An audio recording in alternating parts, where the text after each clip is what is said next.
approach me. And at first I said no. Hey guys, welcome back. It's me. For today's video, I'm going to be here talking with the amazing person that I have with me today. As always, thank you so much for your time tuning in for today's video. Hey, what's your name? My name is Jacob. Do you have a Highlight of the day or the week? I think meeting you.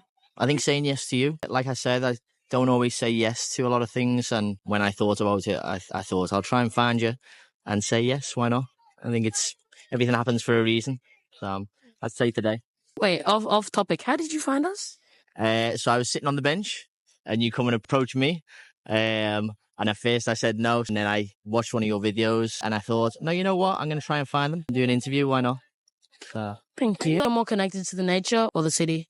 I think growing up in the city, I think naturally the city.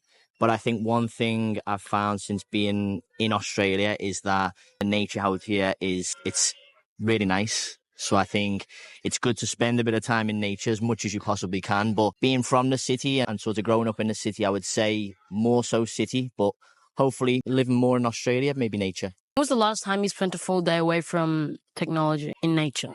Honestly, I don't know if I ever have. I don't think I've ever spent a full day in nature without technology. There's probably been times when majority of the day if I've ever been on a long walk or a hike. So I think probably that's something where going forward, I'm going to have to try and do that and just fully disconnect. In fact, I would say the storms recently, when I had no service, cell phone or TV, that was a full day without technology, but I wasn't quite in nature. I was just sat in my house, but I don't think that counts. But going forward, I'll try and spend a full day without technology and see why not. How often do you find yourself spending time outdoors? I try and get out as much as I can. I'm quite sporty, so I try to go for a lot of runs or walks, try and keep busy through the day, play soccer. So I try as much as I can to be out in nature and keeping active. What do you think the average city person knows about nature? Not a lot, unless they spend a bit of time in nature, probably not too much. And it depends on the type of person that they are. If they like the busyness of the city, then they probably stick to that. But people who enjoy a bit of time to themselves or a bit of time to think about things, they'll probably try and spend more time in nature. But in terms of educating people, I guess people want to know how much they want to know about nature, I guess. Ever felt overwhelmed by the noise or the business of the city? At times, when I first come to Australia, I was living in Melbourne, and that's quite busy. It's a lot bigger than from where I'm from. So the city is a lot bigger, it's a lot busier. And I guess since moving to the Gold Coast, I noticed that there's a bit more city and nature combined. So I guess, yeah, it can be overwhelming. If you're not used to being from such a big area or place, then it can be a bit overwhelming. It was maybe a bit for me at first, but now I'm on the Gold Coast, a bit more settled, and I have best of both. You got lovely beaches, but also city. Do you think spending more time in nature improves mental health? For sure. Yeah, I'd going on a nice long walk can benefit a lot. When I've gone through like tough going out on a long jog, just out in the open can really help. And I think especially during COVID-19, during lockdown, I think when you were only allowed a certain amount of time out of the house per day, I think that time that you spend outside, really. So I think, yeah, it's beneficial to be out in as much as you can for mental health. How important do you think it is to preserve natural spaces in cities as they grow?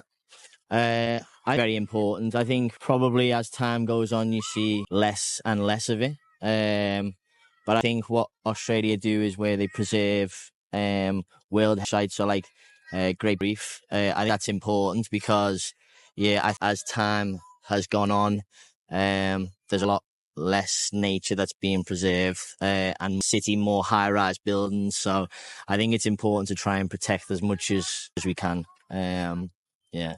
Worried about the loss of nature due to urbanization? I think when you say it like that, yeah. From some who is not as aware of it, probably it doesn't affect them as much. But if it means that building more, the city gets more dense populated, and that means taking over what's natural, like nature, then yeah, that's not a good thing. So I think we should, like I said, try and protect as much as we can of the nature. Obviously trying to still build on and try and help housing people who come into the city or the population. So Do you think technology is replacing the need for real world experiences like hikes and nature walks?